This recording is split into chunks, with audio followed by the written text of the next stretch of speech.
আমাদের আজকে silk route ট্রিপের লাস্ট দিন।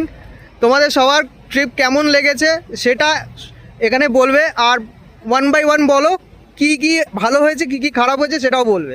ফাটাফাটি ভিউ, ফাটাফাটি খাবার, সবকিছু ফাটাফাটি। আমাদের যে 4 ডে 5 নাইটের যে ট্রিপটা ছিল পুরো, তো তোমরা সবাই এতে হ্যাপি তো? রুম স্যাটিসফ্যাকশন রুম পেয়েছো, জায়গা ভালো পেয়েছো, খাবার দাবার থেকে সবকিছু এছাড়া এমনি জিনিসপত্র ভালো পেয়েছো, মানে তোমরা হ্যাপি, মানে আমাদের ট্রিপটা একটা হ্যাপি ট্রিপ হয়ে দাঁড়িয়েছে, তাই তো? চলো থ্যাংক ইউ সবাইকে থ্যাংক ইউ। নেক্সট বার আমরা আবার ট্রিপ করবো। আচ্ছা, নেক্সট ট্রিপ আমাদের 2027-এ ভাই যেটা বলছিল আরেকটা নেক্সট ট্রিপ হতে হচ্ছে কাশ্মীর ট্রিপ। তো সেটার জন্য ভাই আগে থেকেই বলেছে, আমাকে রিকোয়েস্ট করেছে, অ্যাডভান্স বুকিংও করেছে। তো যাই জন্য বলছি, তো সবাই ভালো থাকো, সুস্থ থাকো, আর আমাদের ট্রিপ যেন নেক্সট টাইম আমরা আবার করতে পারি, তার জন্য আবার একটা টাইম সিলেক্ট করা হবে। পুরো চাই, একদম ঠিক আছে? Thank you.